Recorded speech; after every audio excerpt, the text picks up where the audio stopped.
আসসালামু আলাইকুম। ইন্দোনেশিয়ায় গোপনে বসবাসরত এক ভয়ানক কাল্ট, যারা মানুষের মাংস খেয়ে এক বিশেষ রিচুয়ালের মাধ্যমে বেঁচে আছে শত শত বছর ধরে। এখন এই ভয়ানক কালো জাদুর রিচুয়ালের জন্য তারা বেছে নেয় এক অসহায় মা মেয়ে নাজমা এবং ইয়ান্তিকে। ফলে তাদের সাথে ঘটতে থাকে ভয়ানক সব অশরীরী ঘটনা। জানা যায় এই কাল্টের সাথে তাদের অতীতের এক গভীর সম্পর্ক রয়েছে। কী রহস্য লুকানো রয়েছে নাজমার অতীতে, যার কারণে এত বছর পর এসেও এই কাল্ট তার এবং তার মেয়ের পিছু ছাড়ছে না। এই কাল্টের আসল উদ্দেশ্যই বা কী, জানতে হলে দেখতে হবে আজকের এই পুরো গল্পটি, যেটা বাস্তব ঘটনা অবলম্বনে সদ্য মুক্তি পাওয়া ইন্দোনেশিয়ার একটা মুভি থেকে নেওয়া হয়েছে। তাই চলুন আর দেরি না করে সরাসরি চলে যাওয়া যাক গল্পে। গল্পের শুরুতে আমাদেরকে একটা বিশেষ কাল্টের ব্যাপারে জানানো হয়, যারা কিনা একটা বিশেষ শয়তানের পূজা করত, ভাইরাওয়া, যে কিনা তাদের দেবতার মতো ছিল। 1935 সালের দিকে একবার এই দেবতার মন্দির খুঁজে পাওয়া গিয়েছিল ইন্দোনেশিয়ায়। তবে হঠাৎই সেটা রাতারাতি গায়েব হয়ে যায়, আর এরপর কোনো রকম খোঁজই পাওয়া যায়নি এই কাল্টের ব্যাপারে। এই কাল্টের নাম ছিল লাবিনাক। মানুষের অগোচরে এই লাবিনাক কাল্ট এখনও জীবিত আছে, যাদের বিশ্বাস মানুষের রক্ত তাদের অমরত্ব দিতে পারে। এখন এরপর আমরা এই কাল্টের একটা বিশেষ রিচুয়ালের দৃশ্য দেখতে পাই, যে রিচুয়ালের মাধ্যমে একটা বিশেষ মুখোশ পরিয়ে একটা মেয়েকে বলি দেওয়া হয়, আর এরপর তার শরীর ছিঁড়ে পুড়ে খেতে থাকে এই কাল্টের মানুষেরা। ল্যাবেনাক কথাটি মূলত ক্যানিবাল থেকে এসেছে। ক্যানিবালের ঠিক উল্টো, এর মানে মানুষ খেকো। এখন এখান থেকে দৃশ্য পরিবর্তিত হয় এবং আমরা এক মা মেয়ের জুটিকে দেখতে পাই, নাজমা এবং ইয়ান্তি। বাইরে বৃষ্টি পড়ায় তারা এখনই বাড়িতে যেতে পারছিল না এবং একটা দোকানে অপেক্ষা করছিল বৃষ্টি কমার জন্য। ওই সময় একটা গাড়ি সেখান থেকে যায় এবং পানি ছিটিয়ে দেয়। মেয়ের গায়ে যাতে পানি না লাগে তাই নাজমা সামনে চলে আসে। ইয়ান্তি তখন ওই গাড়িওয়ালাকে গালি দিলে নাজমা তাকে নিষেধ করে। সে নিজের মেয়েকে খুব সুন্দর করে বড় করছিল। আর্থিকভাবে অতটা সচ্ছল না হলেও সে তার মেয়েকে সুন্দর শিক্ষা দিচ্ছিল। তার মেয়েও সবসময় তার কথা মেনে চলত। এখন বৃষ্টি কমলে তারা রওনা দিতেই যাবে, এমন সময় ইয়ান্তি লক্ষ্য করে তার ব্যাগের চেন নষ্ট হয়ে গিয়েছে। এই ব্যাপারে নাজমাকে বললে নাজমা উত্তরে বলে যে সে যেন একটু সবর করে, তার কাছে টাকা আসলেই সে তাকে নতুন ব্যাগ কিনে দিবে। ইয়ান্তি নিজেও জানতো যে নাজমার হাতের অবস্থা খুব একটা ভালো না, যে কারণে সেও নিজের প্রয়োজনীয়তার ভার তার মায়ের উপর দিত না। এখন বাড়িতে ফিরতেই নাজমা দেখতে পায় একজন মহিলা আগে থেকেই তার জন্য অপেক্ষা করছে। তার নাম ছিল দিয়ানা। দিয়ানাকে প্রথমে নাজমা চিনতে পারছিল না। আমরা জানতে পারি নাজমা অনেক ট্যালেন্টেড একটা মেয়ে ছিল, যার জীবনে অনেক অ্যাচিভমেন্ট ছিল। 16 বছর আগে এরকমই একটা অ্যাচিভমেন্টের সময় দিয়ানার সাথে তার দেখা হয়েছিল, যখন সে পড়াশোনার জন্য স্কলারশিপ পেয়েছিল। দিয়ানা তার সাথে ছবি দেখালে নাজমা এবার তাকে চিনে ফেলে। মূলত 16 বছরে দিয়ানা একদমই বদলে ছিল না। যে ব্যাপারটা নিয়ে বললে দিয়ানা বলে সে স্পেশাল ডায়েট ফলো করে এবং বটক্স করেছে। এ কথা নিয়ে তারা হাসাহাসি করছিল। এরই মাঝে ইয়ান্তি তার জন্য চা বানিয়ে নিয়ে আসে। আমরা জানতে পারি মায়ের মতো ইয়ান্তিও অনেক বেশি ট্যালেন্টেড ছিল, যে কারণে দিয়ানা এখানে তাদের জন্য একটা সুযোগ নিয়ে এসেছিল। তাদের ফাউন্ডেশন 16 বছর আগে নাজমাকে স্কলারশিপ দিলেও নাজমা ওই স্কলারশিপ অ্যাকসেপ্ট করতে পারেনি। তাই দিয়ানা এখানে নাজমার জন্য আরও একটা সুযোগ নিয়ে এসেছে। বর্তমানে তাদের ফাউন্ডেশনে একজন ভালো শিক্ষিকার প্রয়োজন, আর নাজমার থেকে ভালো শিক্ষিকা তাদের নজরে আর কেউ নেই। তাই তারা চাইছিল নাজমা যাতে তাদের ফাউন্ডেশনে যোগদান করে। ফাউন্ডেশনে যোগদানের ফলে টিচাররা যেমন ভালো স্যালারি পাবে, ঠিক তেমনই ভালো থাকার জায়গাও পাবে। সেই সাথে তাদের ছেলেমেয়েরা ফুল স্কলারশিপ পাবে। যা শুনে ইয়ান্তিও অনেক বেশি এক্সাইটেড হয়ে যায়, কেননা পড়াশোনার খরচ দিতে তার মায়ের ভীষণ কষ্ট হতো, এটা সে বুঝতে পারত। এর উপর আবার কলেজে গেলে তার খরচ বেড়ে যাবে। তবে নাজমা একটু দ্বিধায় ছিল যে তার কি করা উচিত। ওই রাতেও মুষলধারে বৃষ্টি পড়ছিল। নাজমা বসে ইয়ান্তির স্কুল ব্যাগ সেলাই করছিল এবং এই অফারের ব্যাপারেই ভাবছিল। এই অফার অ্যাকসেপ্ট করলে ইয়ান্তির জীবন একদমই পাল্টে যাবে। একটা ভালো পরিবেশ পাবে, সে ভালো ইউনিভার্সিটিতে পড়তে পারবে। এদিকে ইয়ান্তি তো এই খবর পাওয়ার পর থেকেই অনেক বেশি এক্সাইটেড ছিল। এরই মাঝে হঠাৎ করে কিছু একটা শব্দ শোনা যায়। ইয়ান্তির কান্নার শব্দ শুনে নাজমা দৌড়ে গেলে দেখতে পায় তাদের বাড়ির ছাদ ভেঙে গিয়েছে। ফলে ইয়ান্তির পড়ার টেবিল পুরো পানিতে ভেসে যাচ্ছে। সেই সাথে ইয়ান্তি কলেজের জন্য যে টাকা জমিয়েছিল সেটাও পুরোপুরিভাবে ভিজে গিয়েছে। তাই তো সে এখানে কাঁদছিল। নাজমা তাকে জড়িয়ে ধরে সান্ত্বনা দেয় এবং এখন আর তার মধ্যে কোনো রকম কনফিউশন থাকে না। পরদিন সকাল থেকেই সে গোছগাছ শুরু করে দেয় যাতে করে সে এই অফার একসেপ্ট করে শহরে জাকার্তায় গিয়ে থাকতে পারে। কাপড় গোছানোর সময় একটা পুরনো নিউজ পেপারের কাটিং দেখতে পায় নাজমা, যেখানে জাকার্তায় হওয়া একটা মেয়ের সাথে নির্যাতন কেসের ব্যাপারে লেখা ছিল। এখন ওই দিনটা এইভাবেই গোছগাছের মধ্য দিয়ে কেটে যায়। পরদিন আমরা তাদের দুজনকে গাড়িতে দেখতে পাই, যারা কিনা জাকার্তায় পৌঁছে গিয়েছিল। উঁচু উঁচু বিল্ডিং, এত সুন্দর শহর প্রথমবারের মতো দেখে ইয়ান্তি অনেক বেশি এক্সাইটেড হয়ে যায়। তার মাও তার খুশি দেখে অনেক খুশি হয়।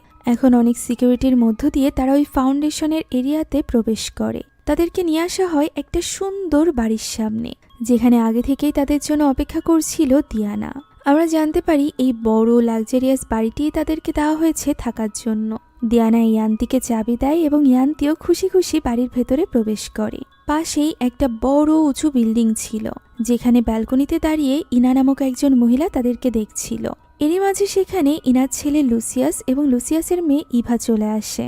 লুসিয়াস ছিল এই ফাউন্ডেশনের ডিরেক্টর। তাদের পরিবারই মূলত এই ফাউন্ডেশনটি চালায়। আমরা জানতে পারি তার মেয়ে ইভা এবং ইয়ান্তি একই ক্লাসে পড়তে চলেছে।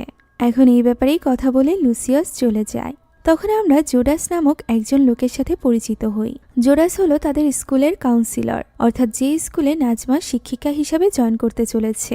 তার সাথে পরিচিত হয়ে নাজমার বেশ ভালো লাগে। এখন ওই রাতের দৃশ্য আমরা দেখতে পাই, যেখানে সবকিছু গুছিয়ে গাছিয়ে নাজমা যাচ্ছিল উপরে নিজের রুমে। সিঁড়িতে ওঠার সময় হঠাৎ করেই তার মনে হয় সে যেন কিছু একটা দেখেছে। নিচে তাকাতেই সে ভয়ানক কিছু পা ঝুলতে দেখতে পায়। তবে দ্বিতীয়বার দেখতেই সেখানে সে কিছুই দেখতে পায় না, কিন্তু আমরা দেখতে পাচ্ছিলাম। অর্থাৎ এই বাড়িটি মোটেও স্বাভাবিক বাড়ি ছিল না। এখন পরদিন সকালে আমরা নাজমাকে ক্লাস নিতে দেখতে পাই, যেখানে ক্লাসে সে একটা প্রজেক্ট দিয়েছিল। তবে ক্লাসের একটা মেয়ে এসে তাকে বলে যে যেদিন প্রজেক্টটি করতে হবে সেদিন তার দাদার জন্মদিন, তাই সে প্রজেক্টটি দিতে পারবে না।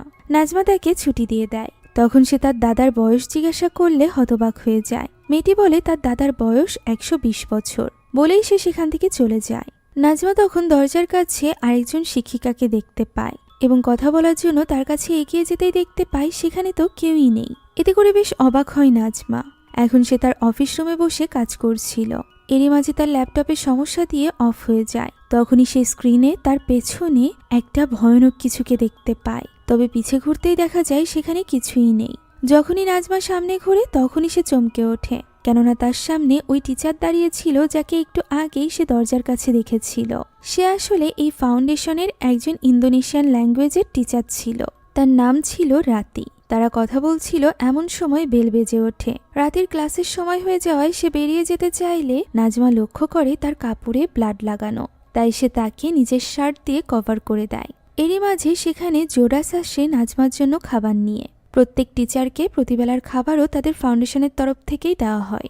জোডাস এখানে শুধুমাত্র খাবারই নয়, বরং নাজমার জন্য নতুন ফোন এবং ল্যাপটপও নিয়ে এসেছিল। এত দামি সব ডিভাইস দেখে নাজমা অবাক হয়ে যায়। তখন জোডাস জানায় এটাও ফাউন্ডেশনের তরফ থেকে স্পন্সর করা হয়, যাতে করে তারা ভালোভাবে স্টুডেন্টদের শেখাতে পারে। এখন স্কুল থেকে বাড়ি ফেরার পথে নাজমা দেখতে পায় একটা বড় গাড়ি বেরিয়ে যাচ্ছে। এই এরিয়াতে লুসিয়াসকে দেখে সে তার সাথে কথা বলতে এগিয়ে যায়। সেখানে ছোট্ট একটা দরজা ছিল। লুসিয়াস জানায় যে এখানে তারা মিটের ব্যবসা করে। এই মাটির নিচে তারা একটা বিশেষ প্রজাতির গরু রাখে এবং তার মাংস এই ফাউন্ডেশনের সকলকে প্রোভাইড করে, যেটা খুবই মজাদার হয়। যেহেতু আবাসিক এরিয়াতে গরু পালা ঝামেলা, এ কারণেই তারা মাটির নিচে এই সকল প্রসেসিংয়ের কাজ করে থাকে। এখন সে নাজমাকে তার বাড়ি পর্যন্ত ড্রপ করতে চায়। নাজমা এতে রাজি হয়ে যায়। বাড়িতে ফিরে দেখতে পায় বড় একটা টিভি লাগানো হয়েছে তাদের বাড়িতে। সেই সাথে ইয়ান্তিকেও একটা নতুন ফোন দেওয়া হয়েছে। তাকে এটা ইভার বাবা লুসিয়াস গিফট করেছে। সে এটা নিয়ে অনেক বেশি খুশি ছিল। মেয়ের খুশি দেখে নাজমাও এখানে কিছু বলে না। এরই মাঝে তার মনে হয় পিছ থেকে স্টোর রুমের দিকে কেউ একজন চলে গিয়েছে, তাই সে চেক করতে সেখানে যায়। সেখানে সে একটা টর্চ লাইট পায়। এমন সময় তার পার কাছ থেকে দৌড়ে চলে যায় একটা ইঁদুর, যার ফলে সে একটু ঘাবড়ে যায়। তখনই একটা দরজার দিকে তার নজর পড়ে। দরজার অপর পাশেও অনেক জিনিসপত্র রাখা ছিল। ভিডিওর এই পর্যায়ে আমি আপনাদের বলবো দারুণ একটা অ্যাপের কথা, যেখানে হাজার হাজার মানুষ আসল টাকা উপার্জন করছে। এখানে রয়েছে বিশাল গেমের কালেকশন, যেখানে আপনি আপনার গেমিং স্কিল, স্ট্র্যাটেজি এবং প্রেডিকশন ব্যবহার করে আসল টাকা জিততে পারবেন। ক্রিকেট, ফুটবল, ভলিবলের মতো লাইভ গেমেও প্রেডিকশন করে ভালো টাকা আয় করতে পারবেন। আমার স্পেশাল প্রোমো কোড ব্যবহার করুন এবং পেয়ে যান 45,000 পর্যন্ত বোনাস, সেই সাথে 250টি ফ্রি স্পিন, যেখানে প্রতি স্পিনেই গিফট জেতার সুযোগ রয়েছে। গেম খেলে বোনাসটাকে রিয়েল মানিতে কনভার্ট করে উইথড্র করতে পারবেন। এটি বিকাশ, নগদ, রকেট এবং উপায়ের মতো লোকাল পেমেন্ট অপশন সাপোর্ট করে। টাকা তোলা একদমই সহজ, আর প্রথম ডিপোজিটেই আপনি পাবেন 125% পর্যন্ত বোনাস। তাহলে আর দেরি কিসের, চলুন এবার মূল গল্পে ফিরে যাওয়া যাক। সেখানে সে লম্বা কিছু একটাকে একটা চাদর দিয়ে ঢাকা অবস্থায় দেখতে পায়। তার মনে কৌতূহল জাগে এবং সে সেদিকে এগিয়ে যায়। সেখানে গিয়ে কাপড়টি সরাতেই সে দেখতে পায় এটা তো লম্বা একটা টেবিল ল্যাম্প। নিচে একটা ডায়েরি পড়েছিল, যেখানে অদ্ভুত ওই লাবিনা কার্ল্টের ছবি ছিল। তবে এই ব্যাপারে তো নাজমা কিছুই জানতো না। সে সেখানে অদ্ভুত কিছু কথা লেখা দেখতে পায়, মৃত্যু, আত্মা, ইঁদুর, এইসব কিছু। সেই সাথে একটা পেজে লাবিনাক লেখা ছিল, আর এই লাবিনাকের নিচে ছিল মন্ত্রের মতো কিছু একটা লেখা। ডায়েরিটা নিয়ে বাইরে বসে নাজমা এটাই পড়ছিল। তখনই আপেল খেতে গেলেই সেই আপেল পরিণত হয় একটা জলজ্যান্ত হৃৎপিণ্ডে, যা দেখে নাজমা ঘাবড়ে গিয়ে সেটা দূরে ছুঁড়ে মারে। কিন্তু পরক্ষণেই দেখা যায় এটা তো একটা সাধারণ আপেলই ছিল। এরই মাঝে ওই লম্বা ল্যাম্পটি জ্বলতে নিভতে শুরু করে, যেটা একটু আগে স্টোর রুম থেকে সে নিয়ে এসেছে। নাজমা ঘাবড়ে গিয়ে ল্যাম্পটি বন্ধ করে দেয়। সে সেখান থেকে চলে যাচ্ছিল, এমন সময় লাইট অফ হয়ে যায়। কোনো এক কণ্ঠ তাকে ডাকতে থাকে। নাজমা লাইট জ্বালাতেই দেখতে পায় তার পেছনে ভয়ানক এক পচং, যে কিনা তাকে এখান থেকে চলে যেতে বলছিল। সে ঘাবড়ে গিয়ে দৌড়ে চলে যায় তার মেয়ের রুমে। ইয়ান্তি তার মাকে এইভাবে রুমের ভেতরে দেখে অবাক হয়ে যায়, তবে নাজমা তাকে কিছুই বলে না। সে ইয়ান্তিকে বলে আজ রাতে সে ইয়ান্তির সাথে থাকতে চায়। একথা বলে সে ইয়ান্তির কাছে গিয়ে শুয়ে পড়ে। সে বুঝতে পারছিল না একটু আগে তার সাথে যা কিছু ঘটেছে সেটা কি আদৌ বাস্তব নাকি অবাস্তব। এখন পরদিন স্কুলে তার চেম্বারে দেখা করতে আসে জোডাস এবং ডিয়ানা। তারা এখানে একটা ফর্ম নিয়ে এসেছিল। এটা সাইকোলজিক্যাল টেস্টের একটা ফর্ম, যেটা সব টিচারদেরকেই ফিল করতে হয়। এটা দেখার জন্য যে টিচাররা ফাউন্ডেশনের স্টুডেন্টদের পড়াশোনা করানোর জন্য যোগ্য কিনা। নাজমা এই ফর্মটি দেখতে যায় এবং তার হাতের ধাক্কা লেগে কাচের গ্লাস নিচে পড়ে ভেঙে যায়। সে ওই কাচের টুকরোগুলো ওঠাতে গেলে জোডাস এবং ডিয়ানা খুবই অদ্ভুত ব্যবহার করতে শুরু করে। তাকে ওই কাচের টুকরোগুলোতে হাতই দিতে দেয় না তারা। তাদের এই অতিরিক্ত কেয়ার নাজমার কাছে বেশ অস্বাভাবিক লাগে। সে এখানে স্টোর রুম থেকে পাওয়া ওই ছবিটিও দেখায়, যেটা দেখে ডিয়ানা বলে যে এটা মিসেস সিরির। সে আগে এখানেই চাকরি করত, আপাতত ভালো অফার পেয়ে সে বিদেশ চলে গিয়েছে। তখন নাজমা তাকে ওই ডায়েরিতে লেখা কথাগুলোর ব্যাপারে বলে। তার মনে হচ্ছিল বাড়িটি হয়তো বা ভুতুরে, যা হেসে উড়িয়ে দেয় ডিয়ানা এবং জোডাস। ডিয়ানা বলে সে তো সায়েন্সের টিচার, সে সায়েন্সের টিচার হয়ে এই ধরনের কথা কিভাবে বলছে। ফলে নাজমাও এখানে লজ্জায় পড়ে যায়। সে চলে যাওয়ার পর জোডাসের সাথে নাজমা আলাদাভাবে কথা বলে, যেখানে জোডাস তাকে বলে যে নতুন জায়গায় আসার কারণে হয়তোবা তার ব্রেনে অনেক বেশি প্রেসার পড়েছে, অনেক পরিবর্তন, সেই সাথে নিজেকে খাপ খাইয়ে নেওয়া, এই জন্য তাকে নিজেকে একটু সময় দেওয়া উচিত। একথা বলে সে সেখান থেকে চলে যায়। এরই মাঝে সেখানে রাতে আসে নাজমাকে তার শার্ট ফিরিয়ে দিতে। অন্যদিকে আমরা ডিয়ানাকে দেখতে পাই, যে কিনা ওই দরজা দিয়ে নিচে গিয়ে মাংস নিয়ে এসেছিল, যেটা থেকে এখনো পর্যন্ত তাজা রক্ত পড়ছিল। এখন ওই রাতে আমরা নাজমাকে বাড়িতে দেখতে পাই, যেখানে তার সাথে রাতিও এসেছিল। সে ওই ল্যাম্পটা ঠিক করে ফেলেছিল, যেটাতে গত রাতে বেশ ঝামেলা দিচ্ছিল। তাই তার এখানে জোডাসকে সঠিক মনে হয় যে সেই হয়তো বা এইসব ব্যাপার নিয়ে একটু বেশিই ভাবছে। তবে রাতের মতে এইসব জিনিস ইগনোর করা ঠিক না। তখন নাজমা বলে ইয়ান্তিকে সে সারা জীবনে এত সুন্দর একটা জীবন দিতে পারেনি। এখানে এসে এই লাইফ স্টাইলে ইয়ান্তি অনেক বেশি খুশি। তাই এই সকল অযৌক্তিক ব্যাপার ভেবে তার ইয়ান্তির এই খুশি একদমই নষ্ট করা উচিত হবে না। রাতি তখন নাজমাকে জিজ্ঞাসা করে যে তার কি মনে হয় জোডাস অনেক ভালো লোক। একথা বলেই সে গিয়ে গান ছেড়ে দেয় এবং ওই গানের তালে তালে অদ্ভুতভাবে নাচতে থাকে। আমরা তখন লাবিনা কাল্টের ওই রিচুয়ালের দৃশ্য দেখতে পাই, যেখানে ওই মেয়েটিকে ঘিরে ক্যানিবালরা অদ্ভুতভাবে নাচছিল। নাজমাও এখানে মন খুলে রাতির সাথে নাচছিল। ওই সময় ইয়ান্তি স্কুল শেষে বাড়িতে ফেরে এবং মাকে এইভাবে নাচতে দেখে খুশি হয়ে যায়। কিন্তু অদ্ভুত ব্যাপার হলো ইয়ান্তি সেখানে শুধুমাত্র নাজমাকে একাকেই নাচতে দেখছিল। সে সেখানে রাতিকে দেখতে পায় না। তার কাছে সবকিছু স্বাভাবিক লাগে এবং সে রুমে এসে ফোন দেখতে থাকে। এরই মাঝে হঠাৎ করে কারেন্ট চলে যায়। নাজমা দরজা বন্ধ হওয়ার শব্দ শুনতে পায় এবং রাতিকে খুঁজে পায় না। সে মনে করে রাতি হয়তো বা বের হয়ে গিয়েছে। এরই মাঝে ফোনের ফ্ল্যাশ জ্বালিয়ে ইয়ান্তি সেখানে আসে। নাজমার মনে হয় ইঁদুর হয়তো বা তাদের কারেন্টের লাইন কেটে দিয়েছে। এখন পরদিন ইয়ান্তি যায় লুসিয়াসের বাড়িতে, যেখানে ইভার রুমে সব দামি দামি জিনিসপত্র দেখে সে অবাক হয়ে যায়। সে সেখানে থাকা দামি একটা লিপস্টিক দেখতে থাকলে ইভা তাকে সেটা পরতে বলে। সে সেটা অ্যাপ্লাই করছিল, তখন ইভা জানায় এটা তার মায়ের। তার মায়ের কথা জিজ্ঞাসা করলে সে জানায় যে তার মা বেঁচে নেই। সে নিজেই নিজেকে শেষ করে দিয়েছিল যখন সে এই লিপস্টিকটি পরা ছিল। এ কারণে এই লিপস্টিক অনেক বেশি স্পেশাল ছিল ইভার জন্য। ইভা তার মায়ের কথা বলতে বলতে কেঁদে ফেলে। তখন সে বলে যে ইয়ান্তি তার জীবনে আসায় যেন সে একটা বোন পেয়ে গিয়েছে। এ কথা শুনে ইয়ান্তিও খুশি হয়। এরই মাঝে ইভার দাদি ইনা আসে তাদের জন্য একটা নতুন ডিজার্ট বানিয়ে নিয়ে। তারা খুব শীঘ্রই ফ্যামিলি ভ্যাকেশনে যেতে চলেছিল তাদের ফ্যামিলি ভিলাতে, যে ব্যাপারে ইভা ইয়ান্তিকে জিজ্ঞাসা করে সে কি তাদের সাথে যেতে চায়, যার উত্তরে ইয়ান্তি বলে সে তার মায়ের কাছ থেকে শুনে জানাবে। এরপর তারা হোমওয়ার্কের ব্যাপারে কথা বলতে থাকে, যেখানে আমরা লুসিয়াসকে দেখতে পাই যে কিনা দরজার কাছে দাঁড়িয়েই তাদেরকে দেখছিল। ওই দিন রাতে নাজমা যখন একা ছিল তখন সে রান্নাঘরে যায়, যেখানে ডাস্টবিন থেকে একটা ইঁদুর বের হয়ে দৌড়ে চলে যায় স্টোর রুমের ভেতরে। নাজমা তার পিছু পিছু সেখানে চলে যায়। বাইরে তখন বিদ্যুৎ চমকিয়ে বৃষ্টি হচ্ছিল, ফলে সে অনেকটা চিন্তিত হয়ে পড়ে তার মেয়ে ইয়ান্তিকে নিয়ে, যে কিনা এখনো ফেরেনি। নাজমা কল দেয়, তবে ইয়ান্তি কল ধরে না। তাই তো নাজমা এবার ইয়ান্তির চিন্তায় ছাতা নিয়ে বেরিয়ে পড়ে।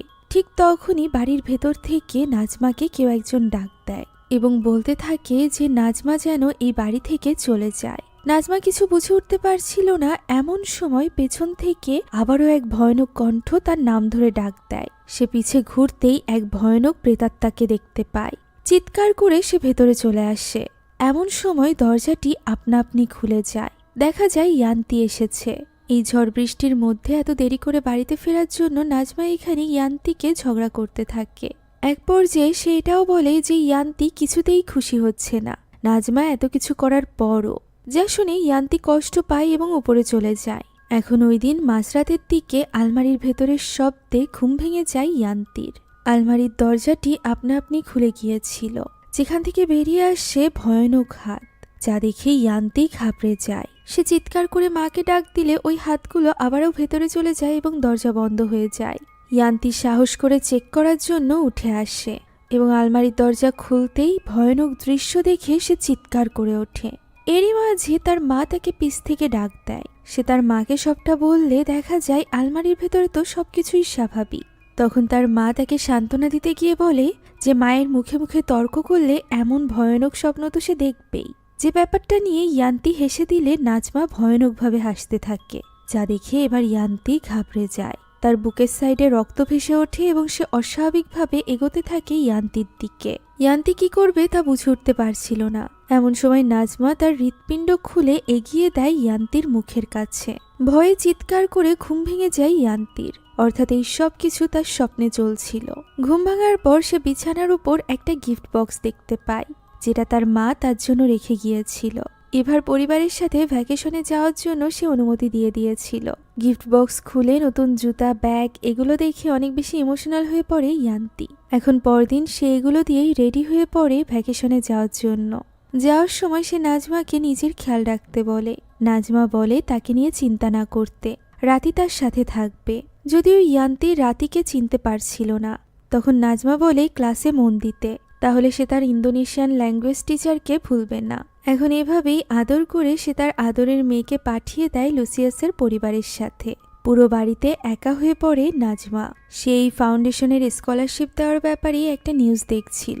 এমন সময় আবারও স্টোর রুম থেকে আওয়াজ ভেসে আসে, তবে এবার আর নাজমা সেদিকে যায় না।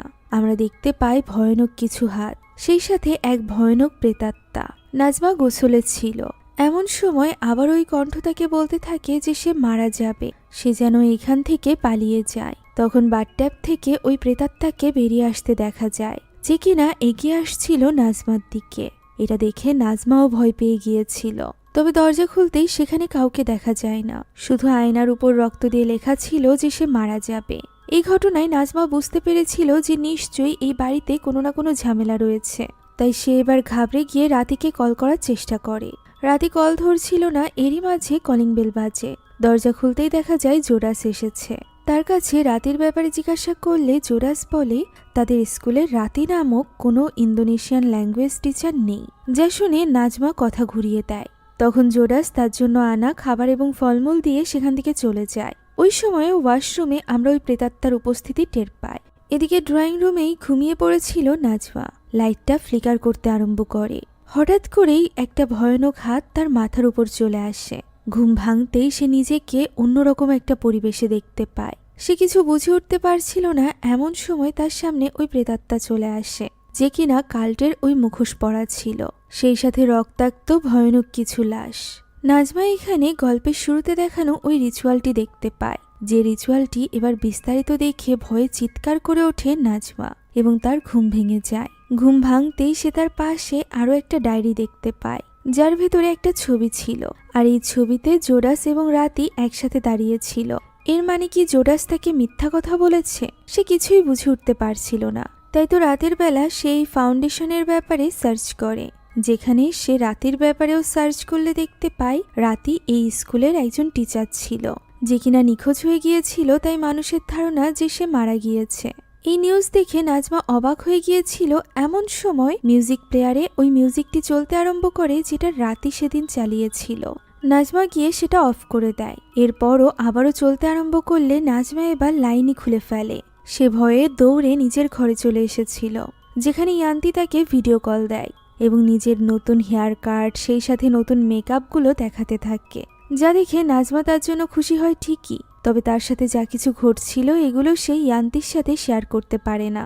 যদিও ইয়ান্তি তাকে জিজ্ঞাসা করতে থাকে যে রাতি কেন তার সাথে দেখা করতে আসেনি। এমন সময় বাইরে বিদ্যুৎ চমকে ওঠে এবং নাজমার ফোনের ব্যাটারি ডেড হয়ে যায়, যে কারণে কলটিও কেটে যায়। ইয়ান্তিও চিন্তিত হয়ে পড়ে তার মায়ের জন্য। সে বারবার তার মাকে ফোন করতে থাকে, যেটা দেখে ইনা ইভাকে ইশারা করতে থাকে যে সে যেন ইয়ান্তির দিকে নজর রাখে। অন্যদিকে নাজমা কলিং বেলের আওয়াজ শুনতে পায়, আর ওই সময় তার পাওয়ার অফ হয়ে যাওয়া ফোনে কল আসে রাতির। সে হতবাক হয়ে যায়। সে ভয়ে কলটি রিসিভ করে না। রাতি তাকে মেসেজ করতে থাকে দরজা খোলার জন্য, যা দেখে সে আরও বেশি ঘাবড়ে যায়। বারবার কলিং বেলের শব্দ সেই সাথে কলের শব্দে সে যেন পাগল হয়ে উঠছিল। রাতি তাকে মেসেজ করে এখান থেকে বেরিয়ে যাওয়ার জন্য। নাজমা অনেক বেশি ঘাবড়ে গিয়েছিল। এমন সময় তার ঘরের দরজা বাইরে থেকে কেউ যেন খোলার চেষ্টা করতে থাকে। সে ভয়ে চিৎকার করে তাকে চলে যেতে বলে। এখন পরদিন সকালের দৃশ্য আমরা দেখতে পাই। এই ঘটনার পর ভয়ে জোরাসের বাড়িতে এসে আশ্রয় নিয়েছিল নাজমা। সবটা শোনার পর জোরাস তার জন্য খাবার এবং সেই সাথে একটা ঔষধ নিয়ে আসে। এই ঔষধ তার ব্রেনকে শান্তি দিবে, সকল দুশ্চিন্তা দূর করবে। নাজমা খাবার খাচ্ছিল, তখন তার ফোনটি চেক করে জোরাস এবং বলে সেখানে তো শ্রী রাতির কোনোরকম কল অথবা মেসেজ আসেনি। নাজমা এতে করে বেশ অবাক হয়। সে জিজ্ঞাসা করে জোরাস কেন এর আগে রাতি এবং শ্রী যে একই মানুষ একথা বলেনি, যার উত্তরে জোরাস জানায় সে নিজেও জানত না শ্রী এবং রাতি একই মানুষ। শ্রী এখান থেকে চলে গিয়েছিল কেননা তার সাইকোলজিক্যাল টেস্ট ভালো গিয়েছিল না, সে নাকি ভূত দেখতে পেত।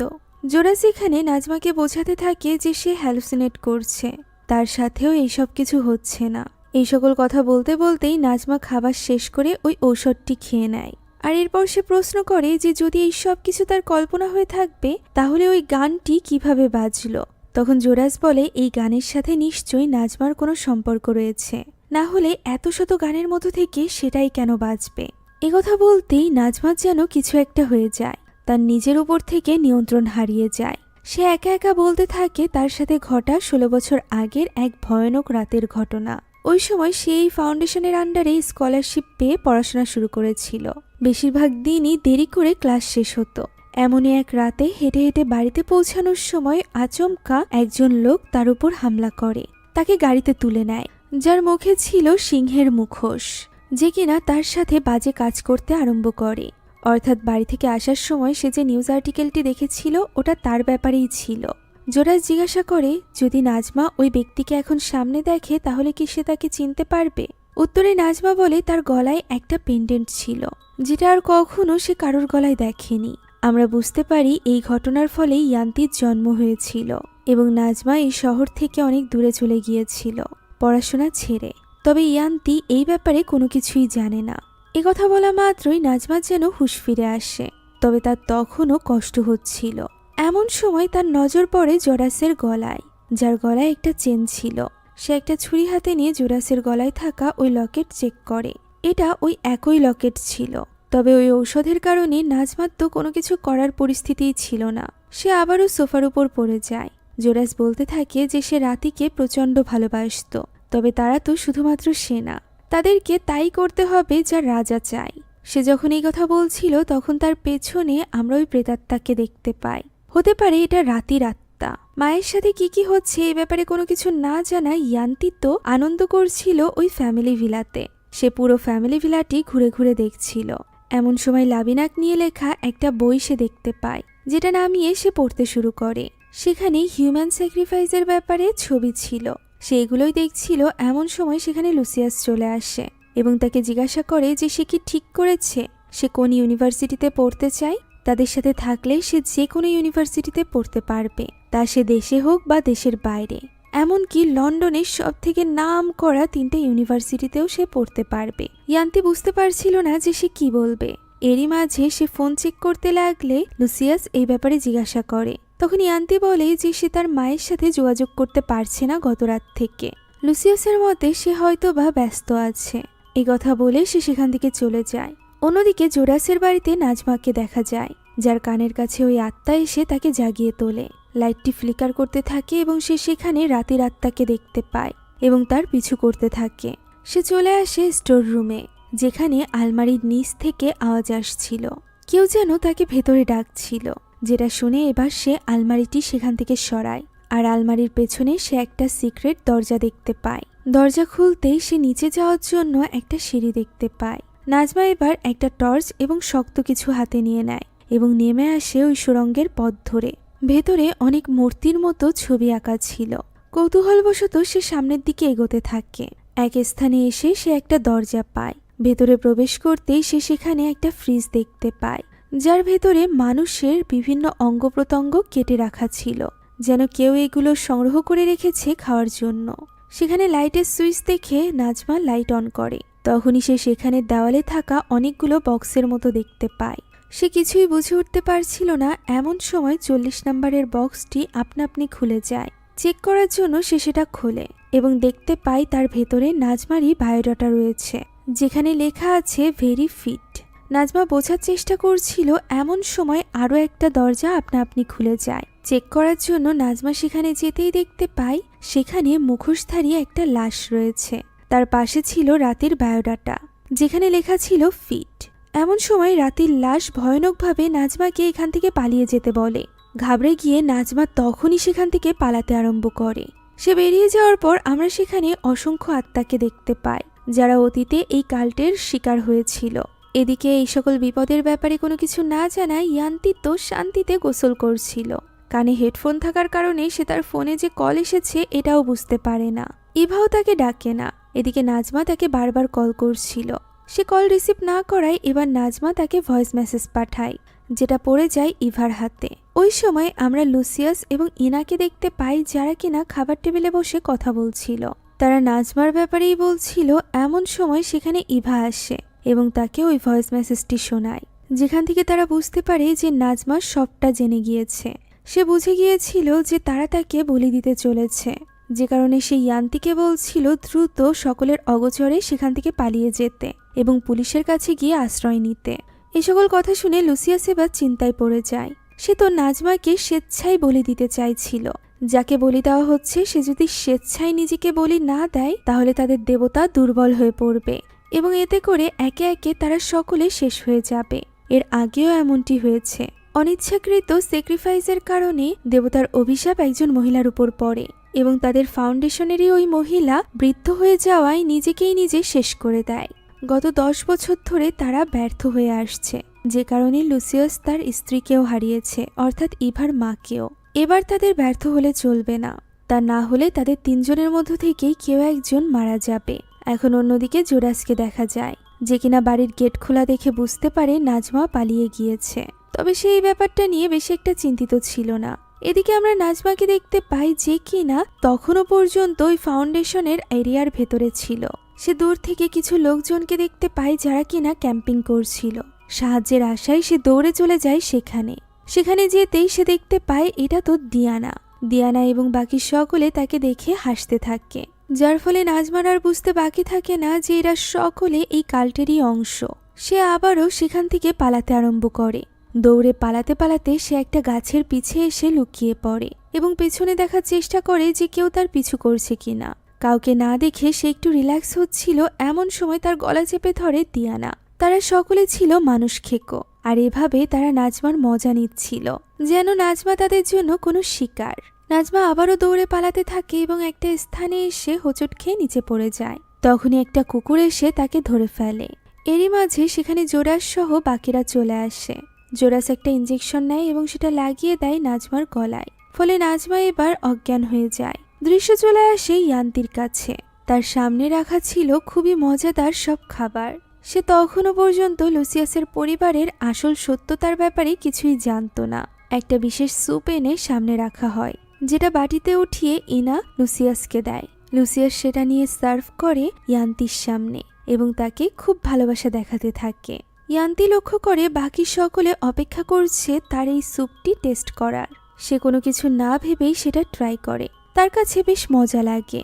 তখন লুসিয়াস তাকে জিজ্ঞাসা করে যে ইয়ান্তি কি তার পরিবারের অংশ হতে চায়। ইয়ান্তি বলে সে সারা জীবন শুধুমাত্র মাকেই পেয়েছে, এখন তাদের সাথে থেকে সে বুঝতে পারছে বাবার ভালোবাসা কেমন হয়। লুসিয়াস তখন বলে যে সে তাকে নিজের মেয়ে হিসাবে গ্রহণ করতে চায়। যা শুনে ইয়ান্তি অবাক হয়ে জিজ্ঞাসা করে, এর মানে কি লুসিয়াস নাজমাকে বিয়ে করবে? লুসিয়াস হ্যাঁ বললে সে আরো বেশি খুশি হয়ে যায়। তখনই ইভা তার কানের কাছে এসে বলে তার মাকে বলি দেওয়া হবে। যা শোনা মাত্রই ইয়ান্তি হতবাক হয়ে যায়। তখনই ইনা এসে তার মাথা চেপে ধরে। বিশেষ এই স্যুপ পান করার ফলে সে নড়তে পারছিল না। লুসিয়াস তাকে বলতে থাকে তাদের পরিবারটা বেশ স্পেশাল একটা পরিবার, আর ইয়ান্তির মাও তাদের জন্য খুবই স্পেশাল। একথা বলতে বলতে সে কাপে করে 1 কাপ রক্ত নিয়ে আসে, যেটা সে জোরপূর্বক পান করিয়ে দেয় ইয়ান্তিকে। এর ফলে ইয়ান্তি শান্ত হয়ে যায়। ইভা এবং ইনাও তাকে ছেড়ে দেয়। তখনই ইয়ান্তি চোখ মেললে দেখা যায় তার চোখ সাদা হয়ে গিয়েছে। অন্যদিকে আমরা নাজমাকে দেখতে পাই। জ্ঞান ফিরতেই সে ইয়ান্তিকে ডাকতে থাকে। আমরা দেখতে পাই তার শরীর থেকে রক্ত নেওয়া হচ্ছিল। সে কিছু বুঝে ওঠার আগেই সেখানে চলে আসে লুসিয়াস এবং জোরাস। সে লুসিয়াসকে জিজ্ঞাসা করে ইয়ান্তি কোথায়, সে তাকে দেখতে চায়। তবে লুসিয়াস তার কথায় গুরুত্ব দেয় না।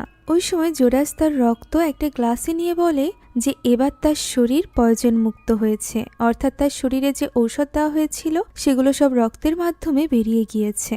এখন সে নিজে বলি দেওয়ার উপযোগী, সেই সাথে তার মাংসও খাওয়ার যোগ্য।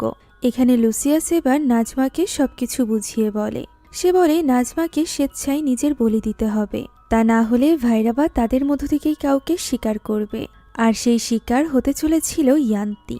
যা শুনে নাজমা অবাক হয়ে যায়। আর তখনই আমরা জানতে পারি 16 বছর আগে নাজমার সাথে যে অনৈতিক কাজটি হয়েছিল সেটা মূলত লুসিয়াসই করেছিল, অর্থাৎ ইয়ান্তির বাবা আর কেউ নয় বরং লুসিয়াস নিজে। ফলে নাজমা এবার খুব খারাপভাবে ফেঁসে যায়। তবুও সে কোনো মতে নিজেকে তোলে এবং বিছানা থেকে নিচে পড়ে যায়। তবে গেট পর্যন্ত আসার শক্তিও তার মধ্যে ছিল না। জোরাস তাকে লক করে সেখান থেকে চলে যায়। এখন এদিকে রিচুয়াল শুরু হতে চলেছিল। কাল্টের বাকি সকলে সেখানে উপস্থিত ছিল। তাদের প্রধান ছিল ইনা এবং লুসিয়াস।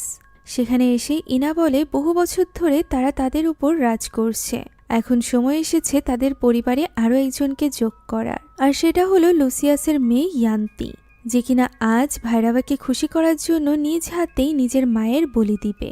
এরপর লুসিয়াস ইনার পা নাজমার রক্ত দিয়ে ধুয়ে দেয় এবং নিজের মাথার উপর ঢেলে দেয় নাজমার রক্ত। শুরু হয় অদ্ভুত এবং ভয়ানক এক রিচুয়াল। লুসিয়াসের সাথে সাথে বাকি সকল কাল্ট মেম্বাররা খুব অদ্ভুতভাবে নাচতে থাকে, সেই সাথে অদ্ভুত গান গাইতে থাকে। এরপর লুসিয়াস নিজেরই হাত কেটে সেই রক্ত দিতে থাকে মানুষ খেকো এই কাল্ট মেম্বারদেরকে, যেটা পেয়ে তারা যেন পাগলের মতো হয়ে যায়। আমরা বুঝতে পারি কেন সেদিন নাজমার হাত কেটে যাবে এটা নিয়ে ভয় পাচ্ছিল জোরাস এবং দিয়ানা। এখন এরপর নাজমাকে সেখানে নিয়ে আসা হয় এবং বলি দেওয়ার জন্য তাকে বেঁধে রাখা হয়। সে বারবার জোরাসের কাছে সাহায্য চাইতে থাকে। সেখানে ইয়ান্তিকেও আনা হয়, যে কিনা তখনও পর্যন্ত তাদের বশে ছিল। লুসিয়াস তার সামনে থেকেই ছুরি নিয়ে যায় এবং ওই ছুরি নিয়ে নাজমার কপালে একটা বিশেষ চিহ্ন আঁকাতে থাকে। এরই মাঝে ইয়ান্তিকে দিয়ানা সেখানে নিয়ে আসে এবং তার হাতে ছুরিটি নিয়ে গিয়ে তুলে দেয় লুসিয়াস। সে তাকে বলতে থাকে নতুন দেবতার জন্য সে যেন তার মায়ের বলি দেয়। একথা বলে সে তার হাতে ছুরিটি ধরিয়ে দেয়। শয়তানের বশে এসে ইয়ান্তিও তার মায়ের বলি দিতে চলেছিল। তখন নাজমা বারবার তাকে ডেকে তার হুঁশ ফেরানোর চেষ্টা করতে থাকে, তাকে মনে করাতে থাকে যে সে তার মা। নাজমার কণ্ঠ শুনে এবার ইয়ান্তির হুঁশ ফিরতে আরম্ভ করে। তার মনে পড়ে যায় তার মায়ের সাথে কাটানো সুন্দর কিছু মুহূর্ত। ফলে সে ওই শয়তানের নিয়ন্ত্রণ থেকে বেরিয়ে আসে এবং লুসিয়াসের গলায় ওই ছুরি দিয়ে আঘাত করে। লুসিয়াসের গলায় আঘাত করায় সেখানে থাকা সকলে ছটফট করতে থাকে, যেন সকলে গলায় আঘাত পেয়েছিল। এই সুযোগে ইয়ান্তি দ্রুত নাজমার বাঁধন খুলে দেয় এবং তারা দুজন সেখান থেকে পালাতে আরম্ভ করে। এরই মাঝে লুসিয়াস তার গলা থেকে ছুরিটি বের করে ফেলে। তার গলা আবারও স্বাভাবিক হয়ে যায়, অর্থাৎ তার কাছে রয়েছে অসীম হিলিং পাওয়ার। ততক্ষণে নাজমা ইয়ান্তিকে নিয়ে পালিয়ে চলে গিয়েছিল ওই ঘরটিতে, যে ঘরটিতে এর আগেও সে গিয়েছিল। সে ইয়ান্তিকে সেখানে লুকিয়ে পড়তে বলে। ইয়ান্তি কিছুতেই নাজমাকে ছাড়া আলাদা কোথাও যেতে চাইছিল না। এরই মাঝে সেখানে বাইরে থেকে ভয়ানকভাবে ডাকতে থাকে জোরাস। নাজমাকে ডাকতে ডাকতে সে ওই ঘরের দিকে এগোচ্ছিল। তবে সে যখন ওই ঘরে প্রবেশ করে তখন সে সেখানে কাউকেই দেখতে পায় না। আমরা বুঝতে পারি এই দেওয়ালে থাকা বক্সের ভেতরেই ঢুকে পড়েছে ইয়ান্তি এবং নাজমা। তারা দুজন দুটো আলাদা আলাদা বক্সে লুকিয়েছিল।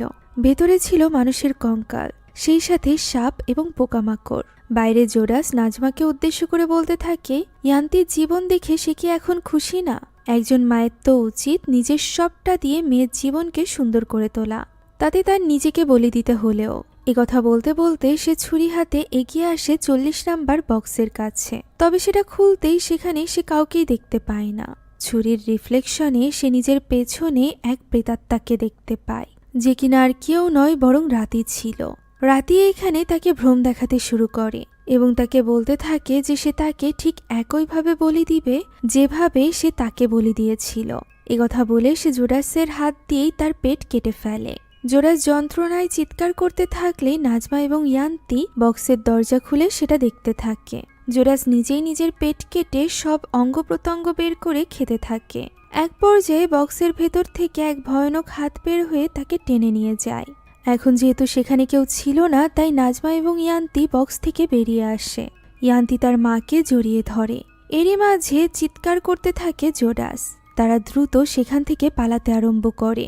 তবে তারা যখন উপরে যাওয়ার সিঁড়ির কাছে পৌঁছায় তখনই তাদের সামনে কাল্ট মেম্বাররা চলে আসে। তারা কোনো দিকেই যেতে পারছিল না। চারিদিক থেকে তাদেরকে ঘিরে ধরেছিল ওই কাল্ট মেম্বাররা। ফলে তারা ধরা পড়ে যায় এবং তাদেরকে আবারও নিয়ে আসা হয় ওই রিচুয়ালের স্থানে। দেরি হয়ে যাওয়ায় ততক্ষণে ইনা এবং লুসিয়াসের চেহারায় পরিবর্তন দেখা দিয়েছিল। তারা বৃদ্ধ হতে চলেছিল। আর একটুও দেরি করা যাবে না, দ্রুত তাদেরকে বলি দিতে হবে। তাই তো লুসিয়াস এবার ইয়ান্তিকে নিয়ে গিয়ে তার গলায় ছুরি ধরে, যা দেখে নাজমা এবার বলতে থাকে যে তাকে মেরে ফেলতে, তার মেয়েকে ছেড়ে দিতে। এদিকে ইয়ান্তিও একই রিকোয়েস্ট করছিল। সে কাঁদতে কাঁদতে তার বাবাকে বলতে থাকে তার মাকে ছেড়ে দিতে, দরকার হলে তার বলি দিতে। সে লুসিয়াসের পায়ের কাছে বসে কাঁদতে থাকে এবং বলতে থাকে সে টাকা পয়সা কিছু চায় না, ভালো কোনো জীবনও চায় না। সে শুধুমাত্র তার মাকে চায়। সে তার মায়ের সাথে থাকতে চায়। তার মাকে ছাড়া এই জীবন তার কাছে অর্থহীন। এবার লুসিয়াস ইয়ান্তিকে বলে যে তার মা মুক্ত হয়ে যাবে, তার মাকে ছেড়ে দেওয়া হবে, কিন্তু এর বদলে ইয়ান্তিকে নিজের জীবন দিতে হবে, কেননা একটা বলি তো আজকে দিতেই হবে। যা শুনে ইয়ান্তি এই কথায় রাজি হয়ে যায়। সে তার মায়ের বদলে নিজেকে বলি দিতে বলে। নাজমা তাকে নিষেধ করতে থাকে, তবে সে শোনে না। তখন নাজমা হাত ছাড়িয়ে লুসিয়াসকে বলে যে ইয়ান্তিকে ছেড়ে দিতে। সে স্বেচ্ছায় নিজের বলি দিচ্ছে। সে লুসিয়াসকে বলতে থাকে ইয়ান্তির খেয়াল রাখতে। ইয়ান্তি এই কথা শুনে তার মাকে আটকাতে যাচ্ছিল, তবে লুসিয়াস তাকে আটকে নেয়। নাজমা বলতে থাকে ইয়ান্তি যেন পথভ্রষ্ট না হয়।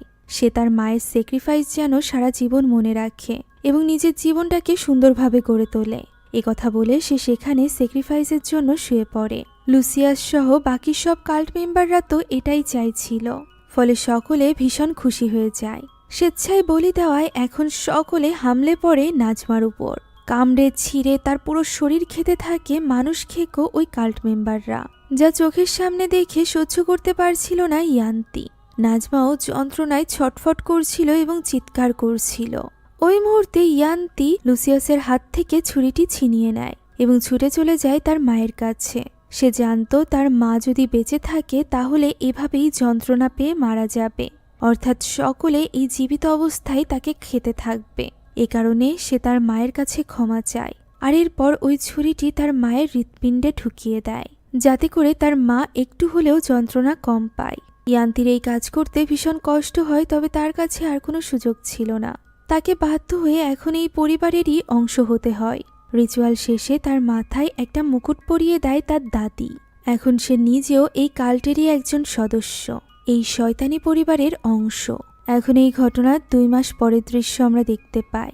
নাজমা এবং ইয়ান্তিকে যে বাড়ি দেওয়া হয়েছিল সেই বাড়ির সামনে আমরা নতুন এক দম্পতিকে দেখতে পাই, যাদের সাথে কথা বলছিল দিয়ানা।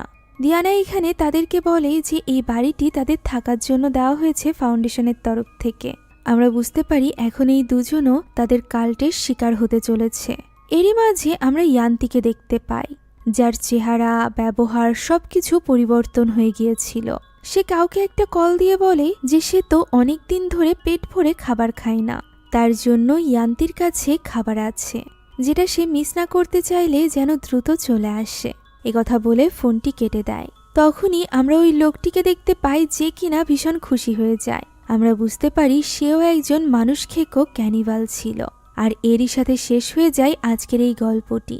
তাহলে কি শেষমেশ ইয়ান্তি পথভ্রষ্ট হয়ে গেল, এই কাল্টেরই একজন প্রপার মেম্বারে পরিণত হলো, মায়ের সকল উপদেশ ভুলে? জানতে হলে দেখতে হবে এর পরবর্তী পার্ট, যেটা বের হলে আমি অবশ্যই আপনাদের জন্য এক্সপ্লেনেশন নিয়ে আসবো।